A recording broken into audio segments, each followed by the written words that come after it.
We're joined by General Gregory Guillot. Thank you for being here from Northern Command, and Admiral Alvin Holsey from Southern Command. The United States faces the most dangerous security environment it has entered since World War II. We know about the threats in Europe, Asia, and the Middle East, but we must not lose sight of threats in our own hemisphere. Both of these commanders face an increasingly complex set of actors who seek to harm Americans and undermine our interests. The Chinese Communist Party has exploited our porous southern border to facilitate the trafficking of fentanyl and other deadly drugs. Beijing has brazenly violated U.S. airspace. It has burrowed its cyber payloads into core U.S. telecommunications infrastructure and spread its predatory economic practices to South America. China, Russia, and North Korea pose an increasing nuclear and conventional threat to key U.S. cities. Not to be outdone, Iran continues to try to kill Americans on our own soil. General Guillot, I would like to hear your updates in three key areas. First, border security is a priority for the President, and I agree with his decision to declare a national emergency at the southern border. President Trump has asked you to deliver an updated plan to ensure border security. He's also directed you to assist law enforcement in its security and deportation operations. DoD has a lot to offer to support law enforcement. The 2022 National Defense Strategy, published by President Biden, listed Homeland Defense as the military's first priority. So this is bipartisan. It is clear that the American people do believe that border security is national security. I look forward to hearing from you on your work in this area. Second, President Trump has asked you to contribute to a new plan for homeland, air, and missile defense. I would welcome your insights in this effort. Please tell us where, in your opinion, new investments should be targeted. Do they involve updating our ground-based radars and building out new missile warning satellites? Perhaps they involve developing the most cost-effective methods of intercepting incoming cruise and ballistic missiles. Third, you have led on the development of a new strategy for countering drones here in the homeland. My friend and ranking member, Jack Reed, held a great classified briefing on the Langley incursions. There have been numerous similar incidents since all of them troubling. Senators Cotton and Gillibrand are working together on ways to counter drones. I would appreciate your comments on how we can be more effective in this space. Tell us what new authorities you need. Admiral Holsey, I would appreciate an update from you on how your adversaries are using economic coercion in against key Latin American partners. The CCP aims to drive a wedge between the U.S. and our neighbors. China hopes to reverse longstanding policy recognizing Taiwan's independence, and it wants our allies to look the other way as it builds so-called gray zone, dual-use civil military infrastructure. Beijing is also trying to force our friends to rely on Huawei for telecommunications, even as numerous Latin American leaders have adopted this CCP-controlled TikTok app. We need look no further than the Panama Canal. President Trump has rightly expressed concern about the PRC state-owned port infrastructure on either end of this vital maritime artery.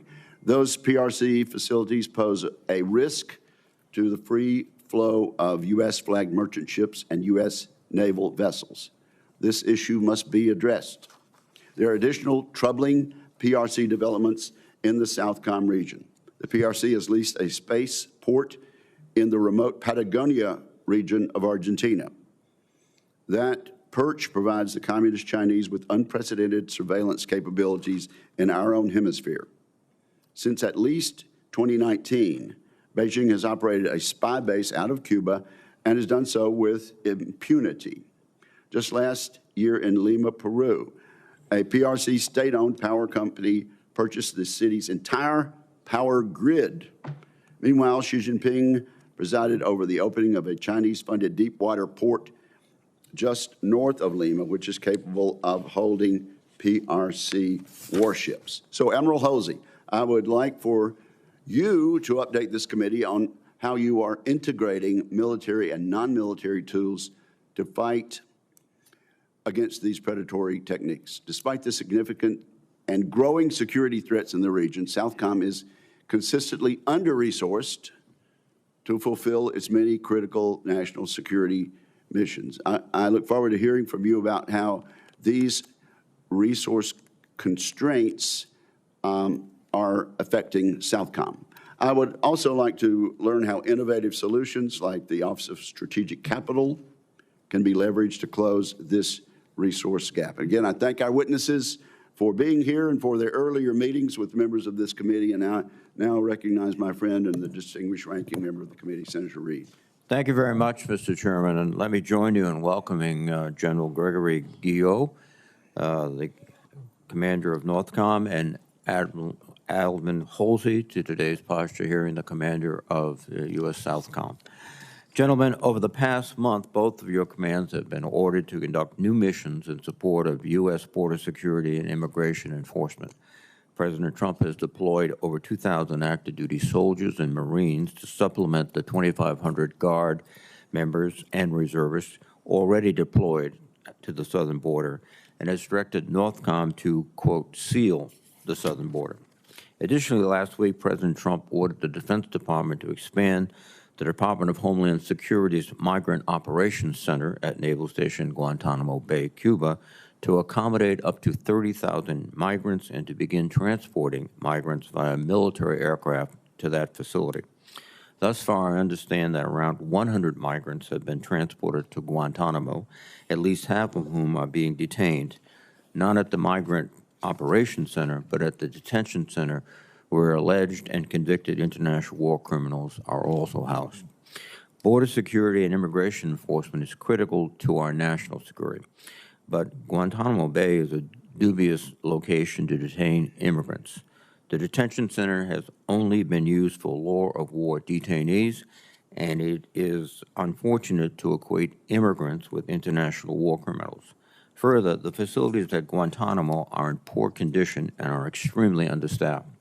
The U.S. military, which is already stretched for resources, is now spending millions of dollars to use military aircraft and burning thousands of hours of military personnel time for these operations. While a naval station in Guantanamo does prepare for mass migration operations, these operations are for saving people leaving dire situations in Cuba or Haiti on unsafe craft, not moving individuals already in the United States to a place where the status of their rights is ambiguous. I have questions about the legality of this operation, and I'm concerned that this is part of a broader effort by President Trump to militarize immigration enforcement. I hope the President and Secretary Hegseth will use common sense, follow the law, and stop spending significant amounts of taxpayers' dollars on performative deportation activities. General Guillot, Admiral Holsey, I would like to know how these immigration enforcement missions are impacting the readiness of your forces. Specifically, I would ask for your estimates of the cost, personnel, and resources required thus far, and any concerns you have about the limitations you have to continue conducting such operations, particularly in light of your other critical missions. Indeed, U.S. Northern Command is key to our national security as the principal command for protecting the American homeland. As we consider threats from China and other competitors, our very concept of homeland defense must evolve. General Guillot, Northcom publishes its Homeland Defense Policy Guidance to address this challenge. I want to ask for an update on the status of its implementation and how it will transform the Homeland Defense plans of the Department. The urgency of this mission has been made clear with the recent incursion of drones and unidentified aerial phenomenon in our airspace. America's skies and seas must be secure to protect our citizens, and the Department must pursue technologies that provide adequate detection. The Trump administration has proposed an Iron Dome program for North America and issued an executive order to develop additional defenses against cruise, ballistic, and hypersonic missiles.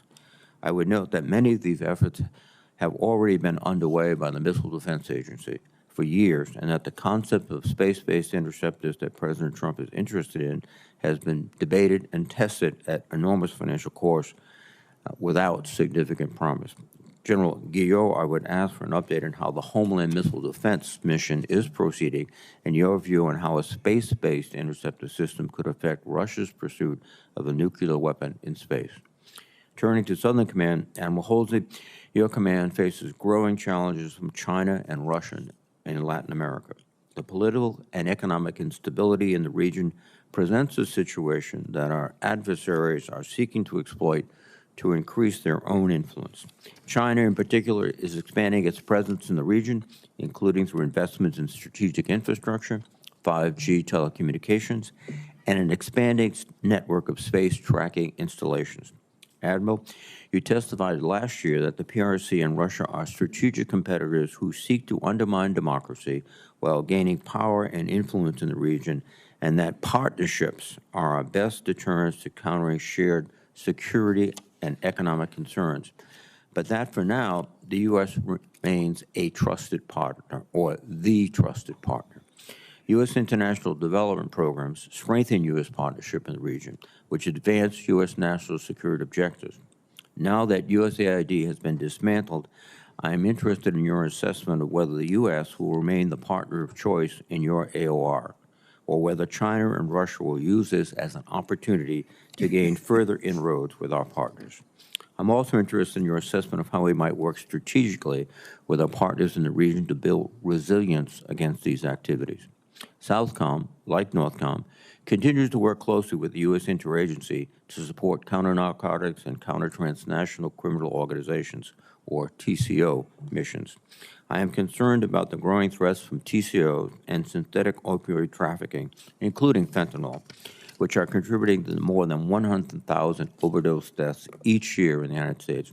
Admiral, I would ask for an update on Southcom's work with partner nations and other U.S. government agencies in counter-narcotic and counter-TCO efforts, given Southcom's limited force posture and resources. Finally, we know that insecurity throughout Southcom area is contributing to the flow of migrants north to the U.S. border. Economic instability, violence, and corruption continue to be a major source of insecurity in much of the region, especially in the northern triangle countries of Honduras, Guatemala, and El Salvador. Admiral Holsey, I would like to know your views on what more can be done to help improve the situation and strengthen our broader security throughout the region. Thank you again to our witnesses. I look forward to your testimony. Thank you, Mr. Chairman. Thank you, and we're now ready for testimony from our witnesses. Before we begin, as members know, there are votes, 2 votes beginning at 10 a.m., and we'll keep the hearing going. When the vote begins, I'll try to run over very quickly and come right back. In the meantime, a member of 10:30, okay. A member of our committee will preside, and we'll keep going. So we are ready to begin testimony. General Guillot, you are recognized with the thanks of the committee. Thank you. Thank you, Chairman Wicker, Ranking Member Reed, and distinguished members of the committee. It's my honor to command the men and women of North American Aerospace Defense Command and United States Northern Command. I'm also pleased to appear alongside my U.S. Southcom shipmate, Admiral Bull Holsey. Yes, sir. I'd like to highlight 3 trends of particular that NORAD and Northcom face with direct implications for homeland defense. First is the growing cooperation between China, Russia, North Korea, and Iran to challenge the United States. While their cooperation does not approach the level of complete integration demonstrated by the United States and Canada, their transfer of weapons, military technology, and basing access is cause for significant concern. The associated risks to North America have also grown as the number of Russian bomber incursions into the Alaska and Canadian air defense identification zones has returned to levels not seen since before the Russian invasion of Ukraine, and Russian Navy surface and subsurface vessels conducted out-of-area deployments off both U.S. coasts, including in the vicinity of Alaska. Second, evolving technologies demand that NORAD and Northcom rapidly adjust our defense posture. Small, uncrewed aircraft systems, or UAS, proliferate the open market and in the hands of malign actors pose a growing threat to safety and security. Likewise, as competitors continue to target U.S. networks and critical infrastructure in cyberspace, a whole-of-government effort is increasingly necessary to mitigate potential harm. Finally, non-state actors continue to target our homeland.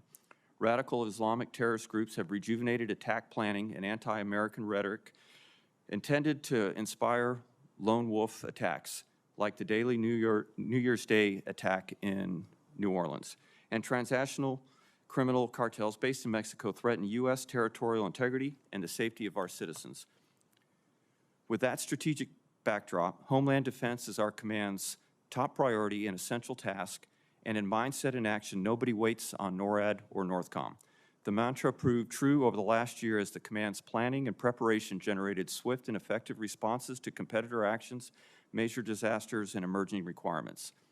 Over the past 12 months, NORAD and Northcom intercepted joint Russian and Chinese bombers off the Alaska coast, tracked Russian surface vessels off both coasts, detected and assessed numerous North Korean missile launches, tracked multiple Chinese dual-use military and research vessels in the Bering Sea and Arctic Ocean, supported Americans in need following Hurricane Helene and wildfires in California, postured to support a Hurricane Milton response, deployed troops and unique military capabilities such as airborne ISR along the U.S. southern border, illuminated transnational criminal networks, deployed military personnel to assist U.S. Secret Service in securing 195 presidential campaign events, and improved defensive capabilities against all threats ranging from ICBMs to small drones.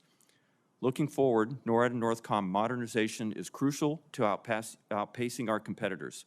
Establishing a layered domain awareness network from seabed to space to detect and track threats approaching North America is critical to immediate and future mission requirements because you can't defeat what you can't see.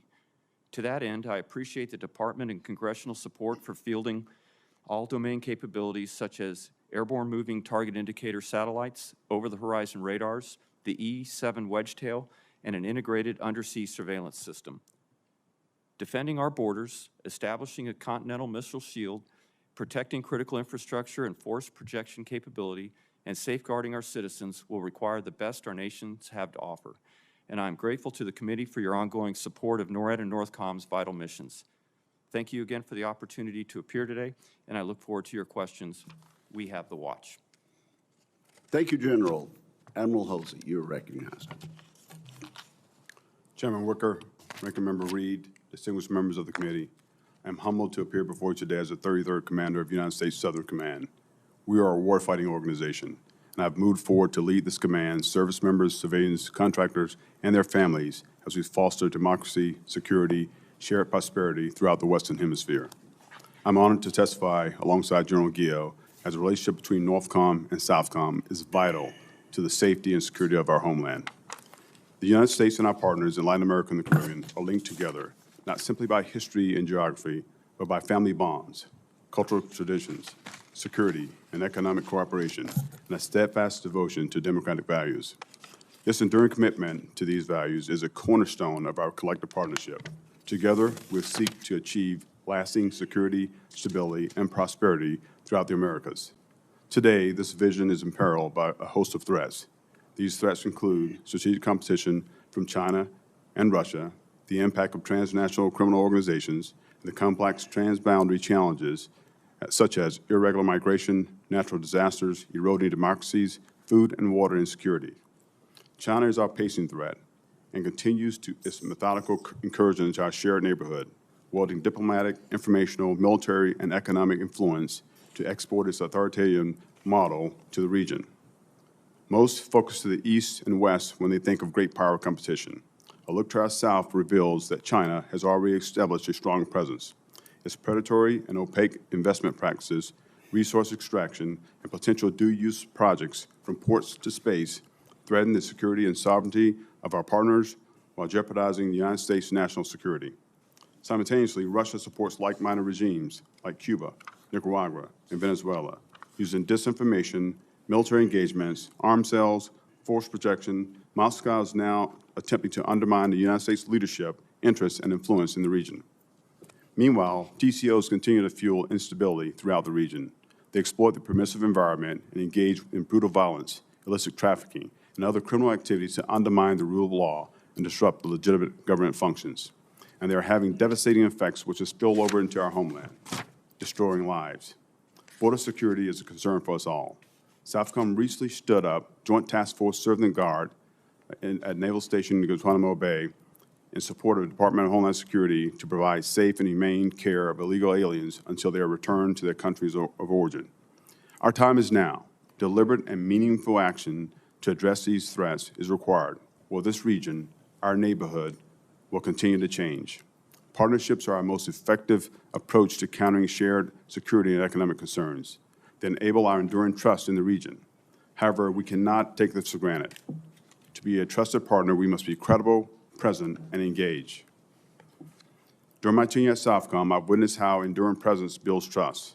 As a result, partners prefer to work with us over China, Russia, and other nations to overcome their most pressing challenges. Southcom continues to stand shoulder to shoulder with our partners. We have and will continue to respond rapidly to crises in any form. Together with our partners, we are building their capability and capacity to mitigate, respond, and recover from our collective threats. Sustained investment in security cooperation, joint exercises, disaster assistance, among other initiatives, enable us to innovate and deliver at the point of need. As this department sharpens its warfighting edge, I'm grateful for the continued support of Congress. Today, this vital support to defending the democratic principles and interests that underpins the stability, prosperity, in the region, and ultimately the security of our nation. Thank you again, Chairman Wicker, Ranking Member Reed, and members of the committee for this opportunity. I look forward to your questions. Thank you very much for your testimony. Let's get started quickly. General Guillot, you can see from Senator Reed and me, we're interested in the executive order to renew America's aging missile defense architecture. So I'll jump right in there. So how are we going to do this? What are the options? What are your top priorities? With respect to upgrading our air and missile defenses, what role do you see space-based capabilities in this effort? And is our industrial base primed to execute this mission? So what are your top priorities? Chairman, the top priority in that, in our efforts to meet the direction of the executive order is first and foremost to establish increased domain awareness. As I mentioned in the opening comments, you can't defeat what you can't see, and the adversaries have an increasing capability of reaching us and threatening us from ranges beyond what some of our current systems can detect and track.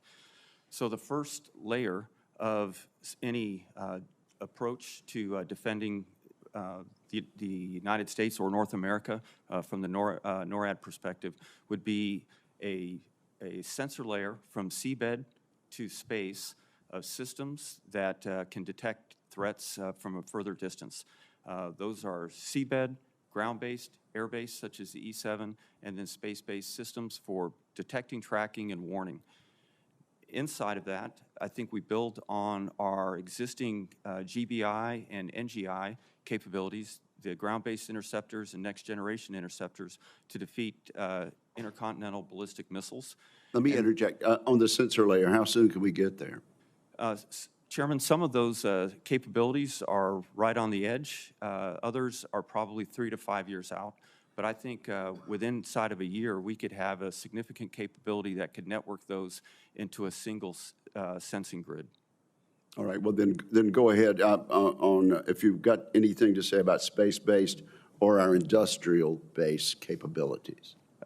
Chairman, cooperation with the industrial base is critical so they can keep pace with not only our requirements, but those requirements are based on the capabilities of the adversaries, which are rapidly increasing. So I can't emphasize enough the need to develop systems and move them left on the timeline to field them more quickly to achieve our goal. Okay, and again, the ranking member and I spoke about fentanyl deaths. The estimate I have is more than 225,000 Americans are estimated to have been killed because of fentanyl overdoses from 2021 to 2023. So what progress are we making there? Who's to blame? I understand that we've been told in the past there are more Russian GRU spies operating in Mexico City than anywhere in the world. Is that true, and what's Northcom doing and needing to do? Chairman, the crisis, the fentanyl crisis, is a significant concern to our command. We have a number of intel analysts that work with the interagency and lead federal agencies to provide intelligence that gets after the cartel networks that drive the production and distribution of fentanyl and pushes it across the border.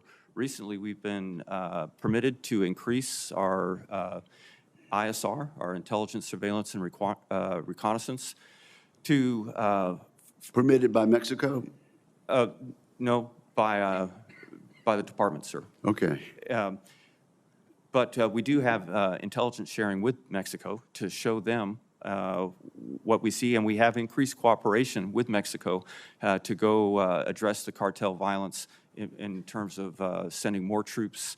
And, Okay, so because time is limited, we had 225,000 in a 3-year space. Are we making any progress? Now it's 2025. From our perspective, Has it gotten better? No, I wouldn't say it's better, but I do think, Chairman, that we have a better foundation now, that we've increased the intelligence to make rapid progress against this threat. It definitely needs to get better. And so tell us what you need. And thank you for your efforts. You got 8 seconds. More ISR is the first, and then expanded authorities would be required to more advise and assist types of operations between our forces and the Tier 1 Mexican forces. We want to be your teammate there. Senator Reed. Thank you very much, Mr. Chairman. And General Guillot, following along in the questioning of the chairman with respect to the space-based systems and used both for acquisition of targets and perhaps for contact with targets, you need unfettered access to the X-band. Is that fair to say? Senator, to properly employ all those systems, we would have to have uninterrupted and complete access to the entire spectrum. And as a result, the proposed spectrum auctions would complicate significantly your ability to carry out that mission. Senator, compromising that part of the spectrum is a significant concern to me and the systems necessary for Homeland Defense. Thank you, General. And General, also, there's approximately 2,000 active duty personnel now down at the border, and there's always an opportunity cost, whatever you do. And one of the opportunity costs, obviously, is the readiness and training of these troops. Are you aware of what training is being missed, deferred, or ignored because of this deployment? Senator, first, all of the forces that come to us from the services are extremely well-trained, disciplined, and highly qualified. If they are conducting missions that are outside their normal specialty, we have a series of 5 work days, 1 training day, and then 1 day off each week. And in that training day, we prescribe our leadership to make sure that the forces that are operating outside of their standard specialty have the opportunity to train and maintain some of those skills. Some of the others, such as helicopter pilots and some of the infantry, are doing work that is already in line with theirs, and I think they maintain their readiness. So, you know, in a rough metric, 1 out of 5 days, it's, my math is terrible, I went to West Point.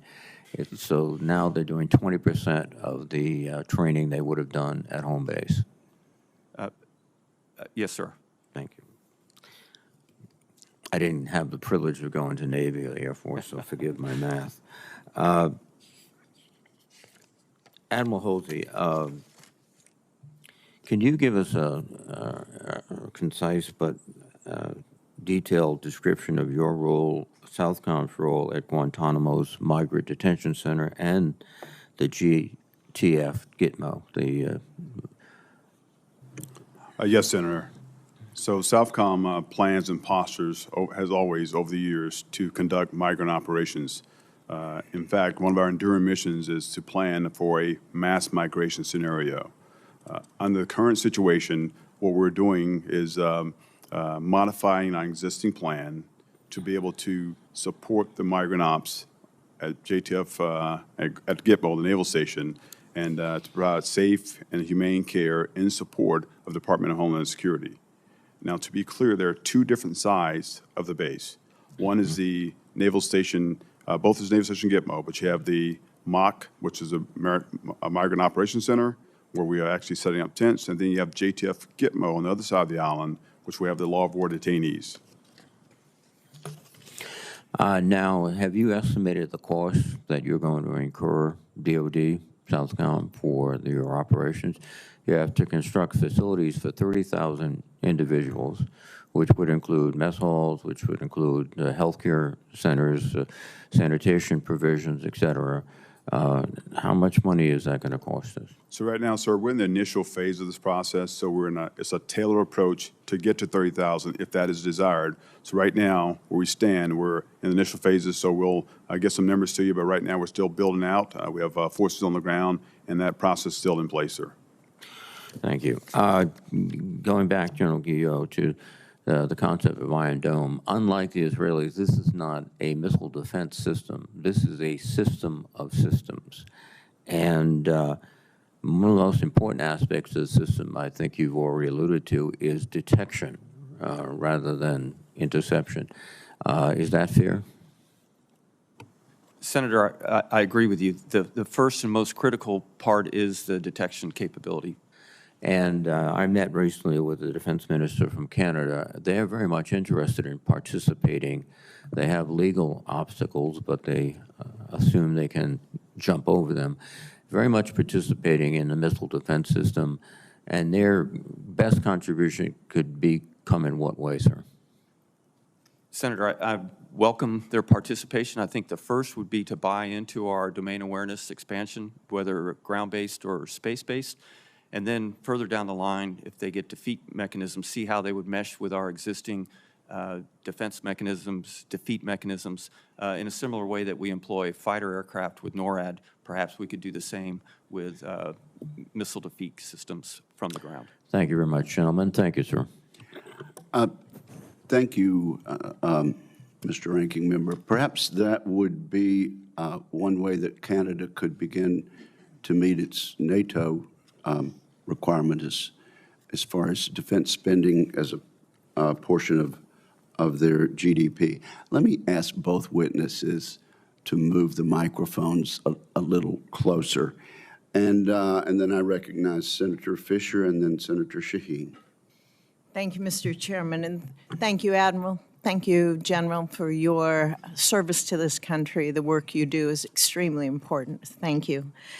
General, you're going to hear, I think, a lot about spectrum, because here in the Senate we're discussing that. And General, you were talking about that many think that the Iron Dome for America is similar to what we see in Israel. It is not. It is not. What we're looking at, as you said, we can't defeat what we can't see. So we have to be able to increase domain awareness. And increasing domain awareness means that we need additional radars, terrestrial, airborne, space-based, underwater. You hit that in your opening comments. I'm trying to hit it more here to make a point, not just with the media, but with my colleagues as well. All of those systems depend on spectrum, the spectrum that the Department of Defense has. Is that true? Yes, Senator, that's exactly correct. Can those systems function if there's a lot of noise, which means additional users close by and creating a lot of noise? No, Senator, we have to have complete control of the spectrum to operate our systems effectively. And operating those systems effectively means protecting the homeland, correct? Yes, ma'am, that's the purpose for all of our systems. It all centers on homeland defense. Thank you.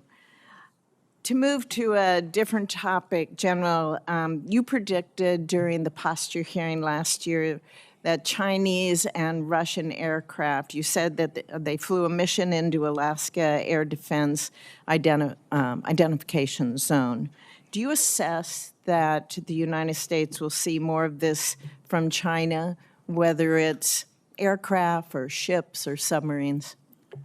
Senator, I do think that they'll increase their presence both independently as well as increase cooperation with the Russians in the air, in the maritime, and undersea. And in that cooperation with the Russians, what do you worry about the most? What I worry about the most is that instead of just weapons and technology, that they will trade access, which would shorten our timelines to react to either country's military capabilities. Are there any authorities or capabilities that Northcom and NORAD would need in order to protect your AOR? Senator, the most important capability we would need is the improved domain awareness to allow us to see at further ranges. As the military capabilities improve by the adversaries, we have to match that with our detection capability. At this time, I do not lack any authorities. Admiral, since you took over command late last year, what is your assessment of China's long-term strategic objectives in your AOR? Thank you, Senator. The PRC has continued to do expanding their economic engagement to having more influence and diplomatic and political influence in the region. And they're continuing with their Belt and Road Initiative throughout. Currently, 22 countries are members of the Belt and Road Initiative. And so they continue to go down this path. The state-owned enterprises, the Huawei, whole 9 yards. So that's just one aspect of it. The aspect that is more critical to me as a military officer is the military view, right? So right now, when I think about deep water ports, dual-use sites and facilities, so deep water ports, the port of Chancay in Peru. I think about the space-enabling infrastructure throughout the AR, at least 10 PRC-linked space sites across 5 countries in the region.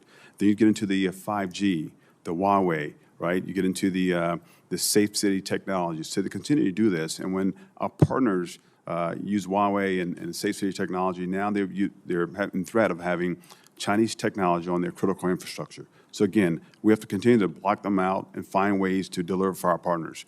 And so I do that by engaging security cooperation, as well as trying to make sure from an economic standpoint, working throughout the region and working with the Office of Security, Strategic Capital, Exim Bank, and others to find ways to block out the PRC. Okay. Thank you. Thank you both. Senator Shaheen and then Cotton. Thank you both for being here and for your service to the country.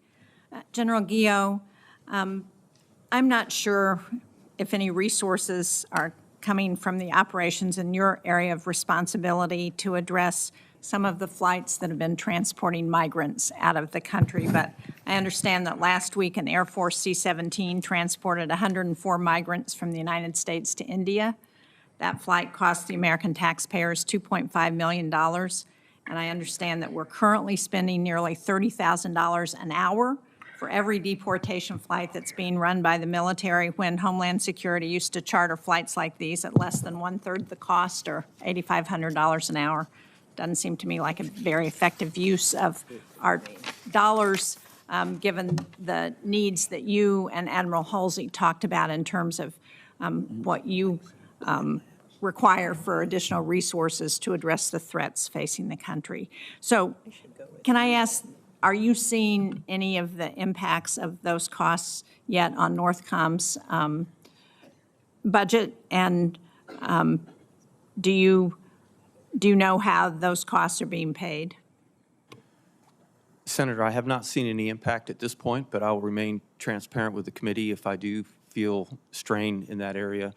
As you alluded to at the beginning, those flights are flown by U.S. Transcom, so we coordinate with the Border Patrol to have the migrants available, but we do not operate those flights. And do you know if Transcom those flights are coming out of Transcom's budget? Ma'am, I can't say for sure, but I assume they are.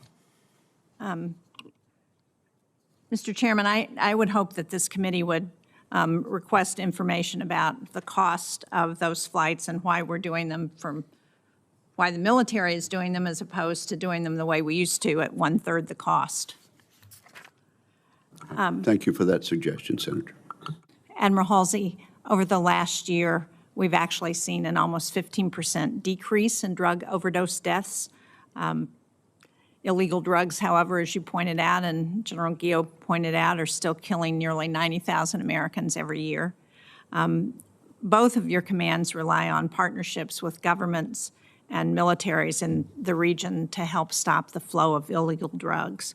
So can you talk, Admiral Halsey in particular, about whether you're seeing any impact of the stop on our foreign assistance in countries in Latin America, on the willingness of those countries to cooperate? And then are you seeing, or do you see the concern that China may move in some of those areas where our presence is being discontinued? Senator, thank you for that. China continues to look incredibly hard at every opportunity to come in and engage. So we can't take that for granted. With regard to our partners and engaging in the counter-drug piece, they're very resilient.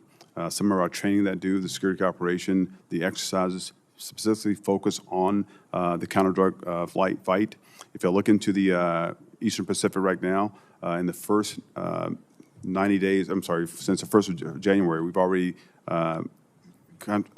interdicted 50 metric tons of cocaine, right, and actually arrested 84 detainees. So again, when you think about this piece, our partners are with us. So 80% of our interdiction last year was done by our partners using actually a ship special mission where we actually bring out interceptors from our partners along with us and get after the fight. So they're all in with us. So I would like to continue to do that security operation. I haven't seen any impacts at this point, but we'll look, and I'd be happy to let the committee know.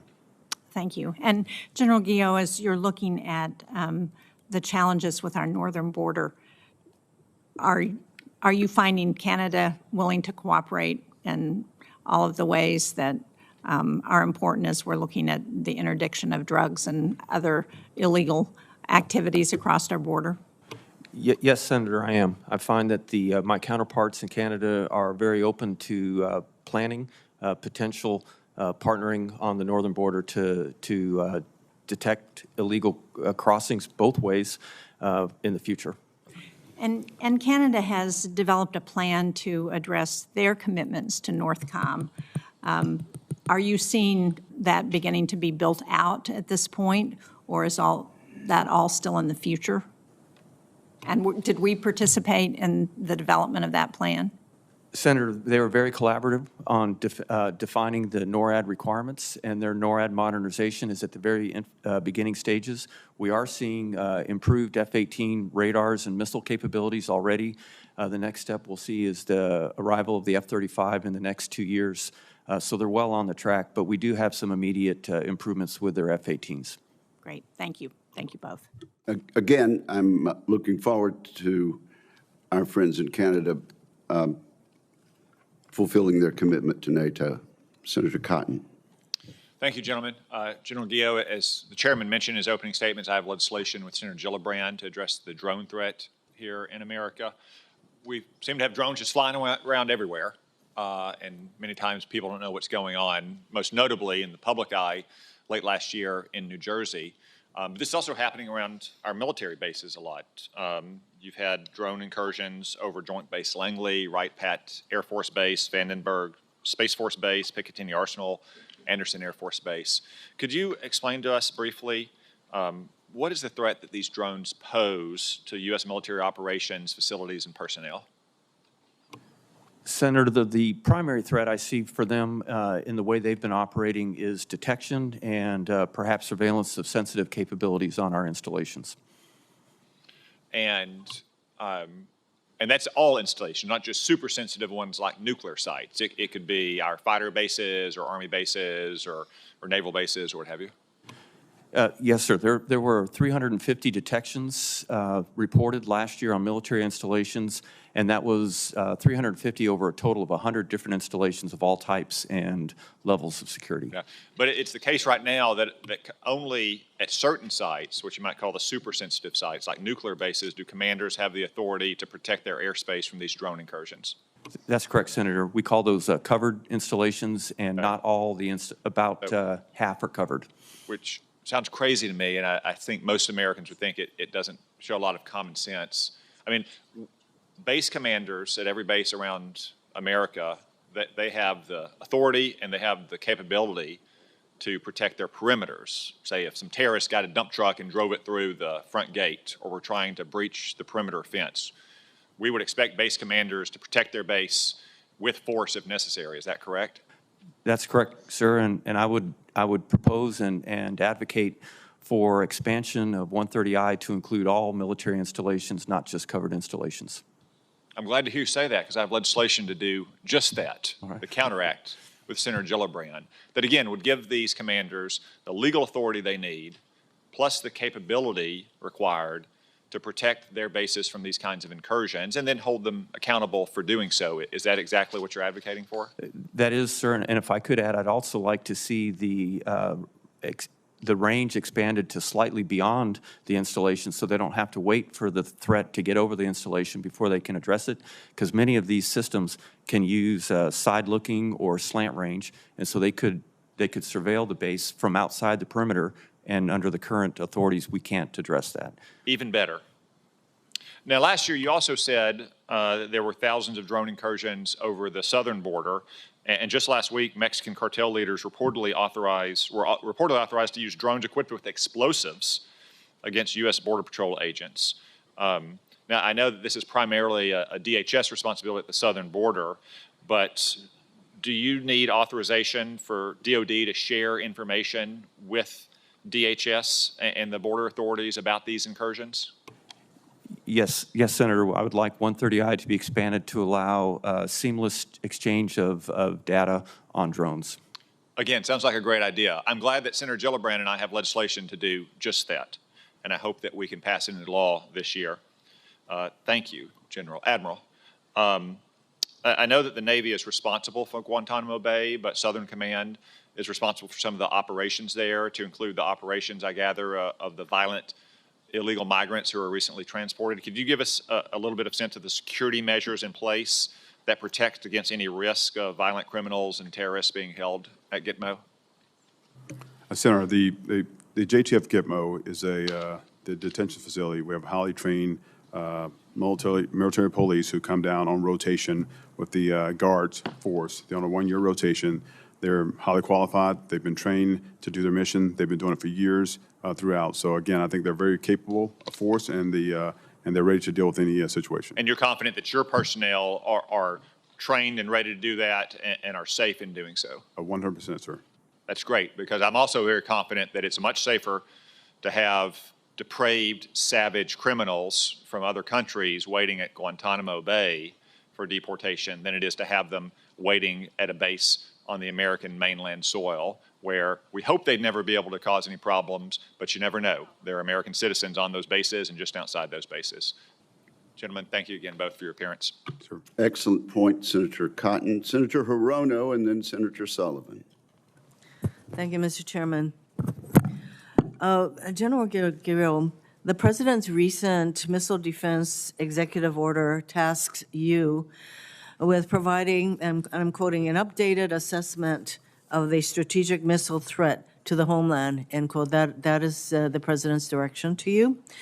I remain concerned about the viability of DOD's strategy to defend Hawaii specifically from missile threats. We're looking at China, North Korea examples. Will you commit to include the missile defense of Hawaii as part of your assessment?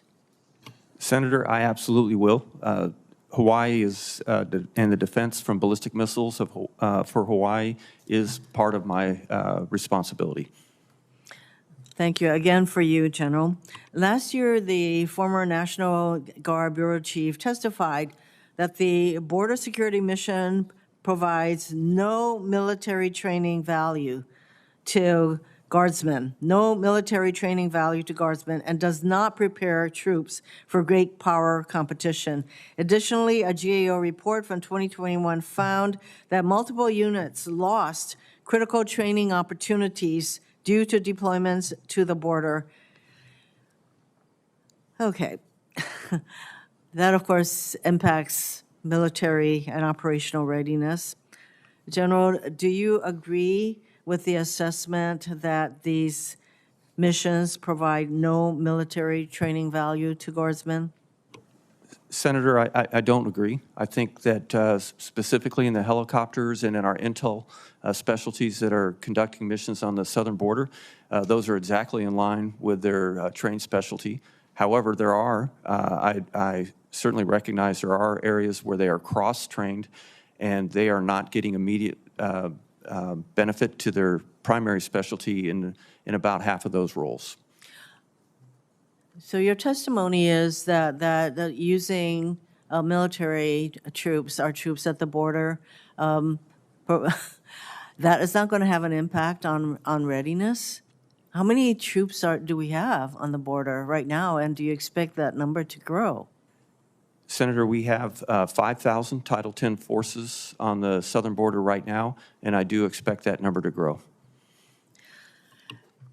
As the ranking member on the Readiness Committee, I do have concerns about what these kinds of troop movements will do to readiness. What specific military training events and readiness exercises will Northcom forego due to the resource demands of the border mission? Senator, to this point, none have been altered, and we don't project that we would lose any of our exercises. As the forces are provided by the services, we still have the capabilities to conduct all of our scheduled exercises. Well, the GOA report in 2021 noted that there will be some critical training opportunities that will be lost, and I'm going to follow up with you as to whether that is also what is happening. For Admiral Holsey, in your confirmation hearing last September, you stated that Southcom's main campaigning tool is security cooperation, utilizing a whole-of-government approach that includes USAID. How will President Trump's decision to freeze foreign assistance and dismantle USAID affect Southcom's security cooperation mission? Senator, for right now, as we look at we're still assessing the impacts of USAID. I will tell you from a military standpoint, I still can do my security cooperation at this time.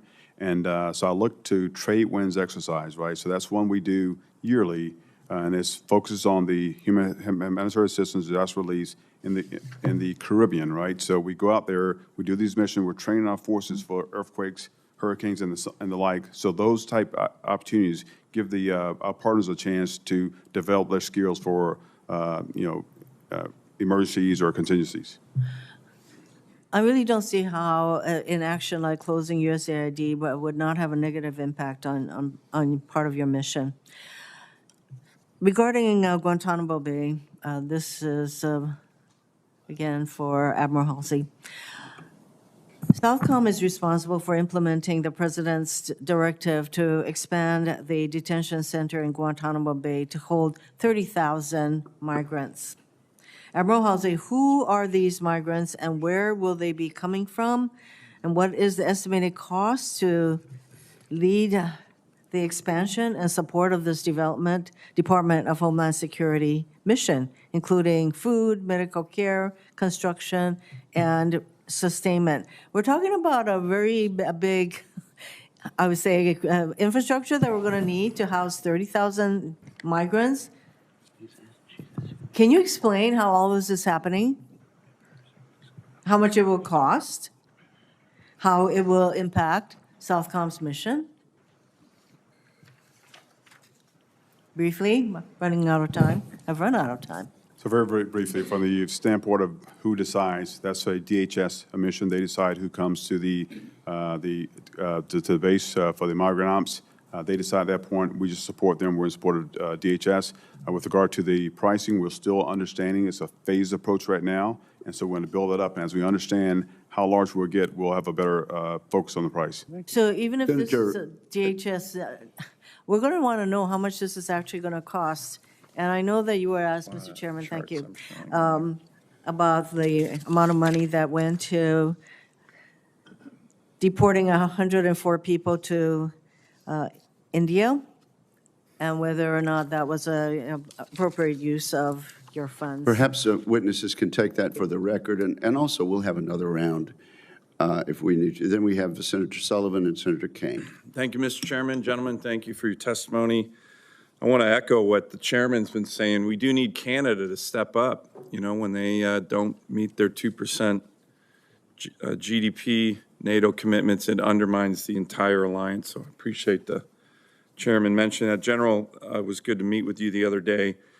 We had a meeting with senior Trump administration officials just a couple days ago, a number of senators who were focused on the border, and they focused, like your testimony, a lot on the northern border, which I really appreciate. I have a chart here that depicts a lot of the air and sea incursions that we've seen in the last few years. It's been quite remarkable, particularly the joint Chinese-Russian strategic bomber missions into our ADIZ and the joint Chinese-Russian naval task force, quite big, a 12-ship naval task force last summer. President Trump himself commented recently that we need to increase military investments in Alaska as Russia and China make more menacing moves in the region. That's a list, that's just an example of all the different incursions, air and sea, just in the last 3 years, which is quite astounding. General, I want to go into a little bit more detail. Your troops have done a great job of intercepting these strategic bombers. By the way, they come with armed MiGs, right? This is a serious incursion, not easy to do. Our Navy's done a good job, although the first time we had that joint Russian-Chinese task force, we didn't have any Navy response, nothing, which was ridiculous in my view. 150-foot Coast Guard cutter. But these are difficult missions, made more difficult, for example, when you're intercepting strategic bombers. A lot of times our fighters are having to fly over 1,000 miles just to get to the end of the ADIZ to intercept them. So my question, can you put the other slide up, the one with the map, the first one with the map? There you go. Do you agree we need more infrastructure? You and I have talked about reopening the airfield and the Navy base at Adak, which is out here on the Aleutian Island chain, or Utqiagvik and Barrow, Alaska, to help with the SAR missions. Can you explain that in a little bit more detail? Admiral Paparo is in agreement with you on this, where these incursions are going to increase. This is America, our northern border, and yet the infrastructure we have for the young men and women who are doing these dangerous intercept missions, both at sea and in the air, they need more infrastructure for their safety and for our rapid response. Do you agree with me that they do? And would you support reopening the Adak Naval Base and the extension of the Barrow runway, which is way up there, the northern part of America, North America? 45. Senator, I do agree with you, and as you mentioned, Admiral Paparo and I are very closely linked and aligned on all issues in the Pacific. I would support ADAC for sure, for maritime and air access, and as you pointed out, Dead Horse or a point at the far north part of Alaska, because those missions aren't only long, 1,000 miles or more with 5 or 6 or 7 air refuelings, usually at night, but also the harsh conditions if a pilot should have to eject. Having those forward points that you mentioned would allow us to pre-position search and rescue aircraft or be able to land there in an emergency, which are capabilities that we just don't have right now. Great, thank you on that. And again, I want to thank the men and women under your command. They do these intercept missions all the time. They're very tough, they're dangerous. They don't make a lot of news down here in the lower 48, but they're doing a great job. Let me turn to missile defense. Senator Kramer and I recently introduced our Iron Dome Act that reinforces what President Trump's executive order does. That's a depiction of that covering the whole United States with integrated missile defense systems to protect our homeland. I'd love to get co-sponsorships from all my colleagues. My 2017 Advancing America's Missile Defense Act, which pretty much became law in the NDAA, had 30 co-sponsors, 10 Democrats, 20 Republicans. But can I get your sense to, first, a commitment to work with me and Senator Kramer on that, and then you mentioned the NGIs and the ground-based missile interceptors. Those are almost all based in Alaska. Why is it taking so long to fill those 20 silos that we just built out that are needed? And can I get your commitment to work with me as part of this Iron Dome Act to accelerate that? Senator, you have my full commitment to work with you on the Iron Dome. It's the core mission of NORAD and Northcom is to defend, just as you described there. And you also have my full commitment to work to move all defense industrial-based capabilities to the left to bring these capabilities earlier as our adversaries are advancing their capability, and we must keep pace. Great. Thank you, General. I ask unanimous consent that the three charts that Senator Sullivan referred to be admitted to the record at this point. Without objection. Without objection, it's so ordered. Senator Kane and then Senator Scott. Thank you, Mr. Chair, and thanks to our witnesses for your service. This morning, I received an email from one of my long-standing staff members, and Mark runs constituent services for me, and he did so when I was governor as well. Mark graduated in Richmond from J.R. Tucker High School, kind of looked in the mirror and decided he wasn't college material yet, and enlisted in the United States Marine Corps. Mark served for 4 years as an enlistee in the United States Marine Corps, and it put him on a path. It's been an amazing path. He finished his Marine service and then went and got a social work degree at Virginia Commonwealth University. And advice to any of my colleagues, if you want somebody great in constituent services, pick a Marine with a social work degree. The dogged persistence of the Marines and the skill in working with organizations and listening to people of a social worker, Mark exemplifies that. Mark sent me this morning, he reached out to send me this article that appeared on the 10th of January in military.com. Military drops recruiting efforts at prestigious Black Engineering Awards event. I'd like it entered into the record, Mr. Chair. First two paragraphs of the article, here they are. The Army and other service branches are abandoning recruiting efforts at a prestigious Black engineering event this week, turning down access to a key pool of highly qualified potential applicants amid President Donald Trump's purge of diversity initiatives in the military. Until this week, Army Recruiting Command had a long-standing public partnership with the Black Engineer of the Year Awards, or BEYA, an annual conference that draws students, academics, and professionals in science, technology, engineering, and math, also known as STEM. The event, which takes place in Baltimore, has historically been a key venue for the Pentagon to recruit talent, including awarding ROTC Corps scholarships and pitching military service to rising engineers. Past BEYA events have included the Army Chief of Staff and the Defense Secretary. This is one of the most dense events we do, one Army recruiter told military.com, on the condition that their name not be used. Our footprint there has always been significant. We need the talent.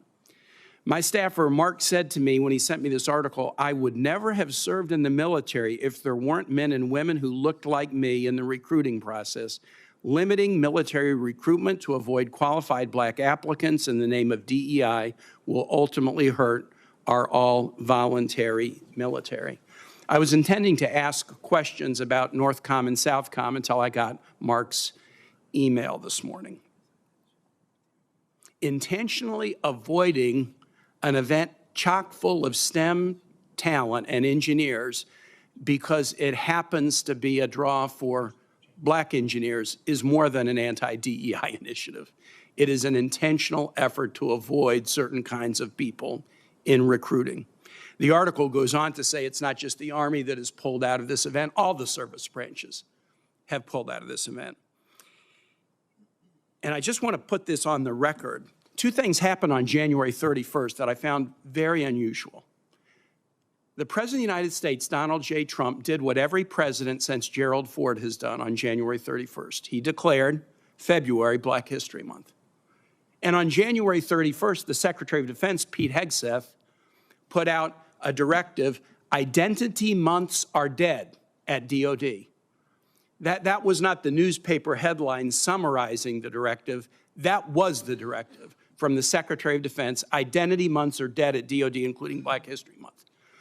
So we have two events on January 31st. We have the President and Commander-in-Chief issuing the standard Black History Month proclamation for the nation, but apparently at DOD, it's different. At DOD, Black History Month is dead. At DOD, we won't go and recruit engineers who happen to be Black to come in and serve at a time when we need more people serving in the military, and all of our service branches are struggling with attracting talent. There's a lot of issues dealing with Northcom and Southcom. I'm glad my colleague, Senator Cotton, asked about UASs. I had a whole series of questions I wanted to ask about Haiti and other Southcom priorities. Admiral Halsey, I'm glad we had the chance to talk about those in my office. The United States military has been at the forefront of including talent of all kinds. With the actions on January 31, the president acknowledging Black History Month, but within the DOD family now, this is dead. I worry that the military will no longer be at the forefront, won't even be at the average, but will be behind.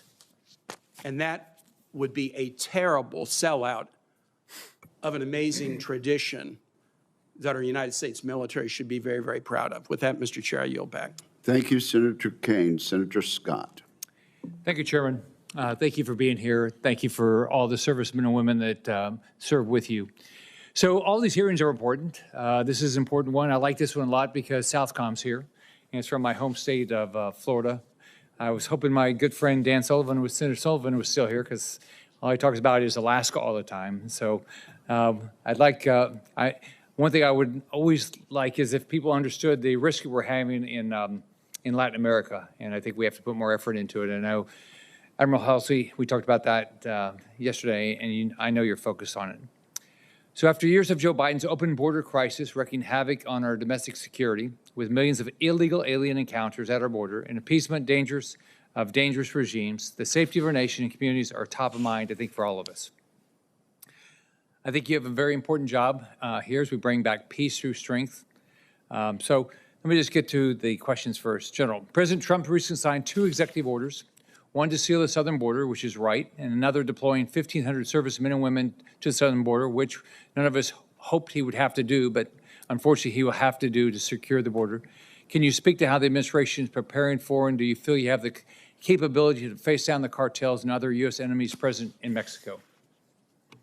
Senator, I do think that we have the capability and the support to meet the requirements established in the executive orders. As you might know, we've doubled the number of Title X forces inside of a week down there, and they're operating in 7 roles in support of the Department of Homeland Security.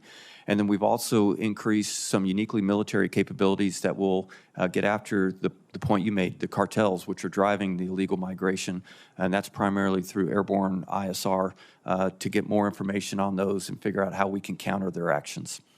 You think there's any chance you're going to need a carrier strike group in the Gulf of America? Senator, at this time I haven't gotten to a carrier strike group, but I will need a significant increased maritime presence in cooperation with the Coast Guard.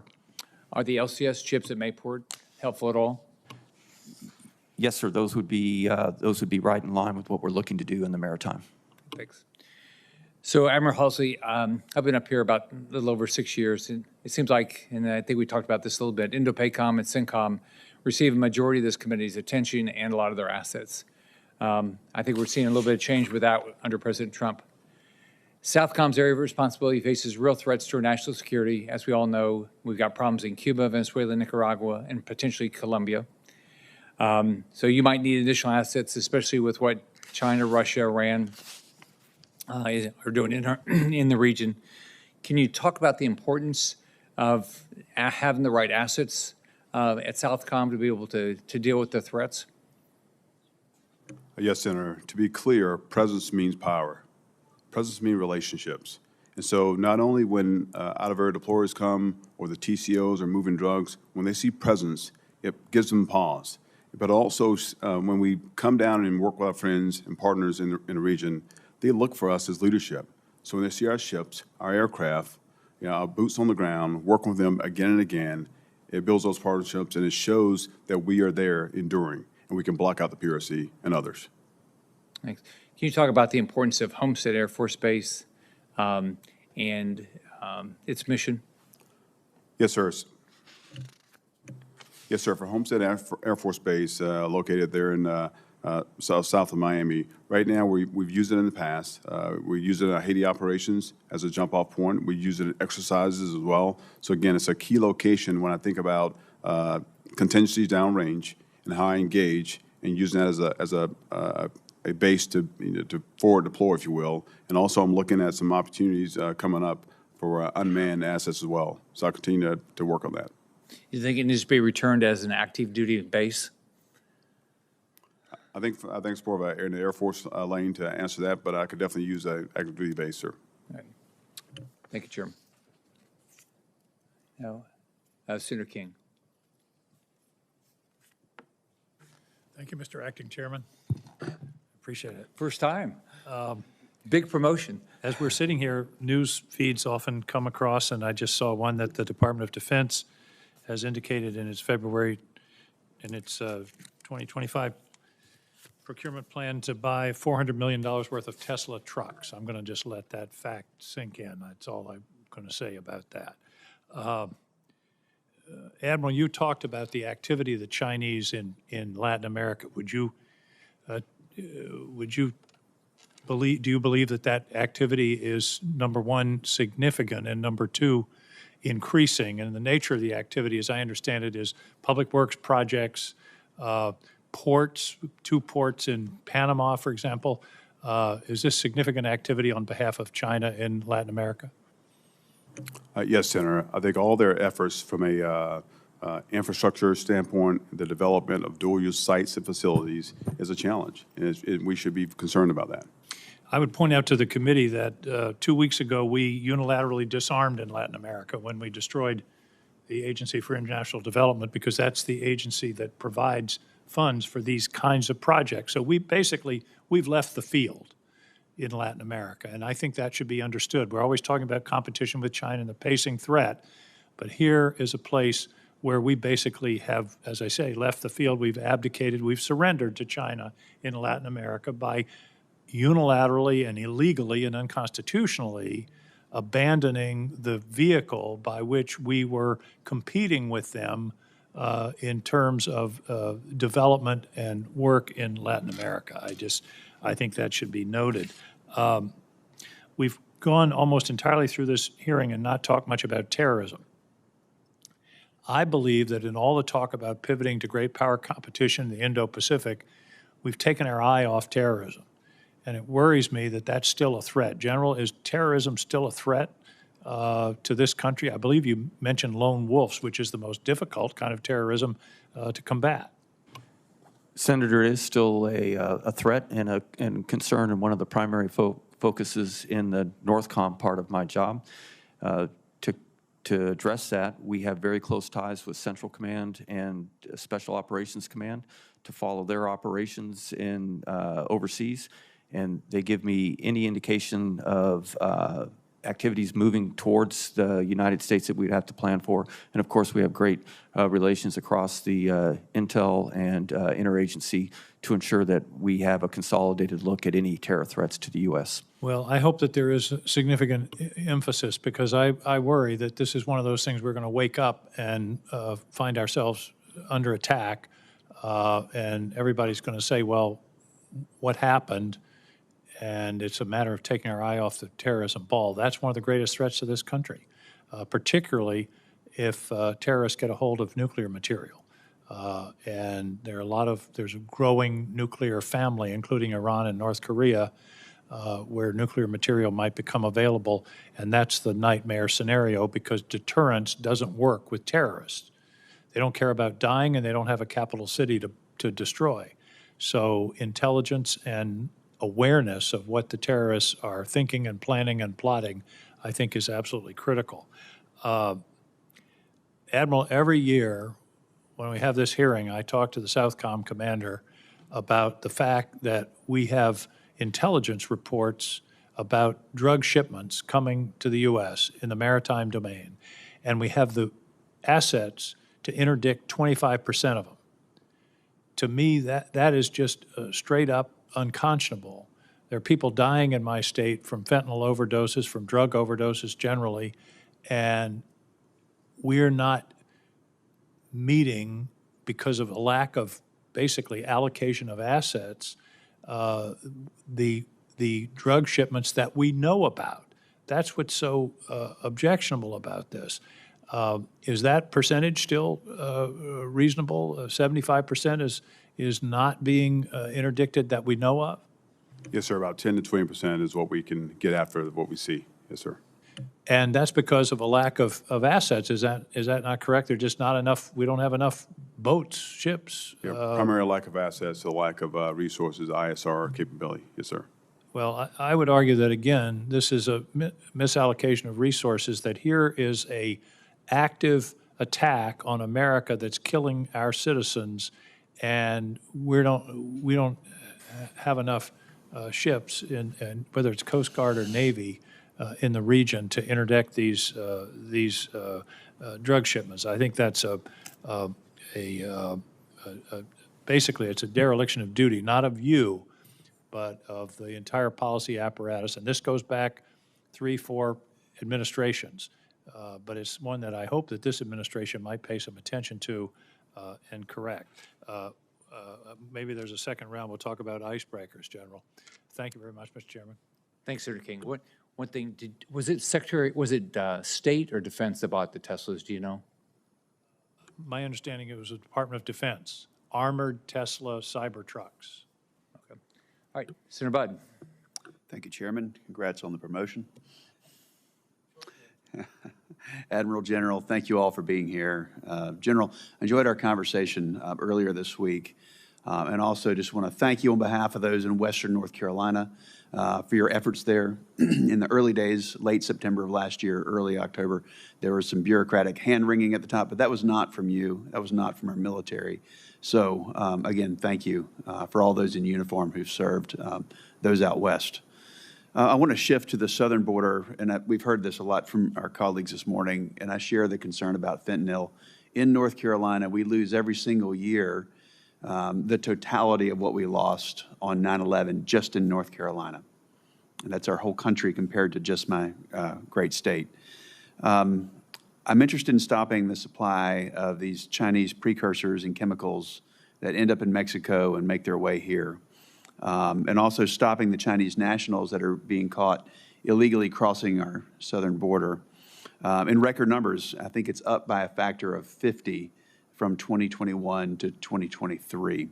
So what concerns do you have, if any, that foreign malign actors, not just South American immigrants, but they're using the southern border to access our nation? We'll start with you, Admiral. Senator, as I look at the daring gap over the last year or so, we did see an increase in number of Chinese actors coming across. Right. Typically what we do is we've been working with the Panamanians as well as Colombian to kind of support them in stopping the flow of migration. Now, it's slowed down this year. I think President Molina was pretty clear to try to stop migration when he got in office. We've supported from a logistics, intelligence, and training equipment standpoint with the Colombian and Panamanians. We saw the drop about 90% coming through the daring right now, but we have to keep our eye on it. Thank you. General. Senator, I want to thank you for your comments for the men and women of primarily the 18th Airborne Corps that did an outstanding job supporting their teammates in the western part of North Carolina. I appreciate that. I share the concern on the intent of many that are crossing the border, and in particular work closely with the Border Patrol to figure out why the Chinese migrants, one, are so many, and two, through such a narrow corridor in the San Diego region. And my concern there is a wolf in sheep's clothing coming across, having someone who intends us harm. So we work very closely with the Border Patrol to see who is coming across and making sure that our intel agencies are tracking them. I'm encouraged by the recent decrease in detections and incursions across the border. But as I've mentioned before, the increase in military presence down there and some of the unique military capabilities, I hope will continue to seal that border. Thank you for that. Let's go to another topic which was previously discussed in regards to UAS. As you mentioned in your opening statement and in the discussion with Senator Cotton, we've seen UAS incursions over sensitive sites, military bases. It's an alarming amount. Can you briefly describe how bases are determined to be covered facilities, I say that in quotes, under Title 10, Section 130I, entitling them to an active defense? Yes, Senator. To become a covered installation, there's 9 criteria that any one of those could allow the base to be covered. Ranges from nuclear deterrence, missile defense, all the way down to if it's a test facility there. Roughly half of the 360 installations in the U.S. meet that criteria. My request and proposal would be, as if we look at 130I again, would be to expand coverage to all military installations and not just those that are covered. Thank you. So as the lead synchronizer of counter unmanned aerial system operations in the U.S., how are you preparing our bases to defend themselves from these threats? I know there's a policy discussion in your prior answer, but what are you doing right now? Senator, since we received this responsibility in November, we're responsible for coordinating any response. The authority to defend a base, as Senator Cotton mentioned, remains with the installation commander and the services, but we can be a synchronizer role and are a synchronizer role to ensure standardized training, response, tactical techniques and procedures. And if the base and the service are unable to handle the incursion, we can bring in help from across the interagency and DoD to support. And perhaps most critically is we can work closely with the interagency to give them the authority to operate the systems once they arrive due to our close relationship with the FAA. And in the near future, I think we will have our own capabilities to bring in from Northcom once we've procured them to assist if the service and the installation cannot handle the incursions. Thank you. Thank you very, very much. Mr. Chairman, in your absence, I made a statement about the purchase of Tesla trucks. I was misinformed. It was not the Department of Defense that's announced this purchase. It's the Department of State. So I just wanted to clarify the record. And thank you very much for that. Senator Warren. Thank you, Mr. Chairman. So the Trump administration is sending troops to the southern border and holding immigrants at Guantanamo, redirecting active duty military personnel from critical missions and costing taxpayers several times more than when DHS does the same job. That seems to be bad for national security, bad for our military families, and bad for America's bottom line. We've seen this before. When the first Trump administration deployed troops to the border, it pegged the cost at $1 billion over 3 years. But the GAO found that the Department of Defense estimates were, quote, not reliable and excluded, quote, significant costs. DOD reports to Congress missed more than half the actual total cost for entire fiscal years. So GAO made 7 detailed recommendations for the Department of Defense to improve its cost estimates, but 4 years later, the Department of Defense has not executed a single one. Now, DOD estimates that this new border deployment will cost almost $1 billion over the next 8 months, but that may be another underestimate. So, General Guillot, you are overseeing the border deployment.